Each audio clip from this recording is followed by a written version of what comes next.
sommes des agriculteurs venus dénoncer ce que les politiques ne reconnaissent pas, c'est les morts catastrophiques dans nos campagnes.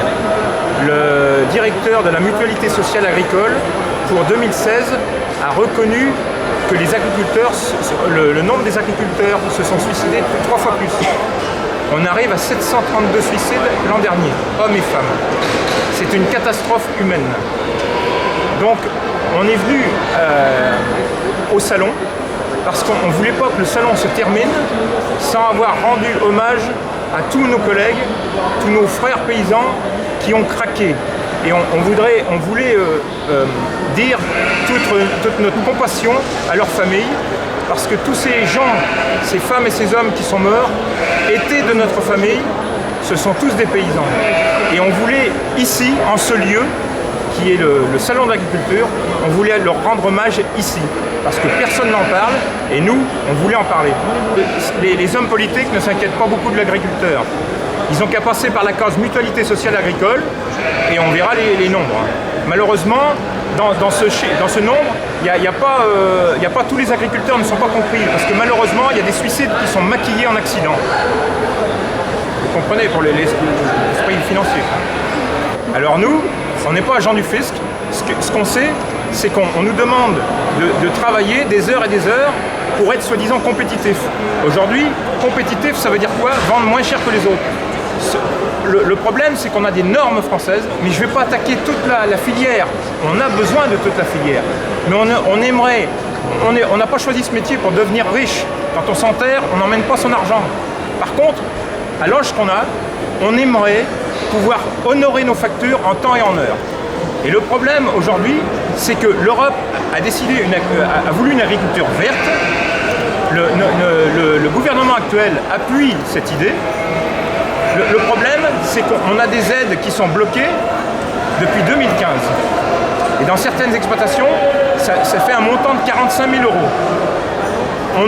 L'État nous met en situation de mauvais payeurs, en cessation de paiement, mais l'État reconnaît sa dette. Ce qui fait qu'on va à la DDT, qui nous fait un joli papier, une reconnaissance de dette, et on retourne à la banque avec ce papier, et on rachète de l'argent pour acheter notre pain. On a voulu faire de nous des fonctionnaires, mais des fonctionnaires qui ne sont pas payés depuis 1 an et demi, il y a longtemps qu'ils seraient révoltés. Par contre, on aime notre métier. Si on a choisi notre métier, c'est qu'on est heureux et fier de travailler pour nourrir les gens. On vous met sur les étals des produits sains et en quantité.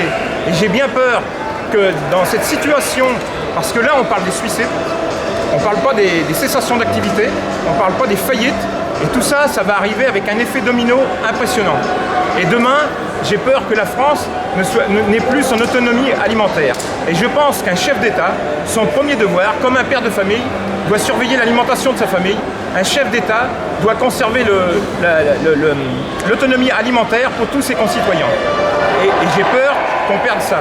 Chef d'État de droite ou de gauche. Mais il ne faut pas casser que la grande distribution.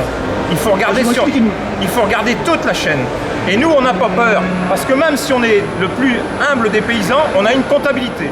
Alors à chaque fois qu'il y a une crise, on ne sait pas où va l'argent.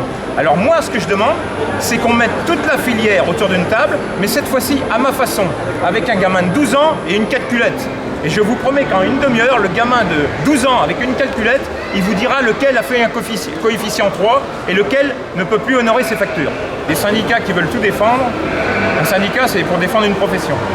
Et nous, on est la coordination rurale et on défend la profession d'agriculteur. On n'a aucune bidouille avec le reste, vous comprenez? Et quand ça a été créé par M. Jacques Lignot, parce que ce syndicat est très jeune, il commence en 1992, et M. Jacques Lignot ne voulait pas d'aide, ce que le commun des mortels appelle des primes. Une prime chez tout le monde, c'est un salaire et un plus. Ce ne sont pas des primes, ce sont des compensations, des aides compensatoires, c'est-à-dire qu'on nous donne ça du prix, et pour obtenir un petit peu du reste, on a des obligations, des visites très pointues, des cahiers des charges et tout ça, et une fois qu'on a acquis tout ça, qu'on a bien fait ça aux normes, on ne nous paye pas ce qu'on nous doit. Donc on arrive aujourd'hui en cessation de paiement. J'ai 60 ans, je suis agriculteur depuis l'âge de 21 ans. Je n'ai rien hérité de mes parents, J'ai tous les défauts, la preuve, j'ai été fonctionnaire. J'ai travaillé au service vétérinaire, inspection des viandes dans les abattoirs. Mais ma vie, c'était la nature, la campagne, l'élevage. Je me suis battu. Pas grâce aux syndicats dits majoritaires, j'ai pris les terres que personne ne voulait, en friche, j'ai défriché. Dans mes 60 ans, dernièrement, on m'a imposé des normes. C'est-à-dire qu'on m'a dit, il vous faut 15 mètres carrés d'air paillé pour vos vaches. On nous impose aujourd'hui des investissements suicidaires, c'est le cas de le dire. On fait des investissements de plusieurs centaines de milliers d'euros qu'on n'a pas, qu'on va acheter à la banque. Et une fois qu'on a été l'élève bien sage de toutes ces normes, l'État ne se gêne pas d'aller acheter des viandes dont la seule traçabilité est la traçabilité financière. Donc comment voulez-vous, j'ai cité mon âge, j'ai donc 60 ans. Il y a 25 ans, je vendais des animaux à un prix. On m'a obligé d'investir plus de 200 000 euros. Et aujourd'hui, je vends les animaux moins cher qu'il y a 25 ans. Alors moi, je m'exprime comme je peux. D'autres sont plus taiseux et ils vont au fond de leur grange et ils se suicident en laissant des petits bouts qui ont 4-5 ans. Je vais continuer en disant qu'il faut reconnaître que cette guerre est une guerre agroéconomique. Et que chaque paysan qui meurt est un petit soldat français qui meurt. Donc je demande à l'État de reconnaître les enfants des suicidés comme pupilles de l'État. Déjà, ce serait le moindre geste. L'Europe, on n'était pas spécialement pour, on nous a dit, vous allez être européens. On est d'accord? On est européens. Bon, eh bien soyons européens. Comment voulez-vous que ça fonctionne quand tout le monde n'a pas les mêmes normes? Tout le monde n'a pas les... On a des coûts de production qui sont supérieurs. Exemple, quand il y a eu la COP 21, Monsieur Fabius pleurait à côté de Madame Merkel parce qu'ils avaient presque sauvé la planète.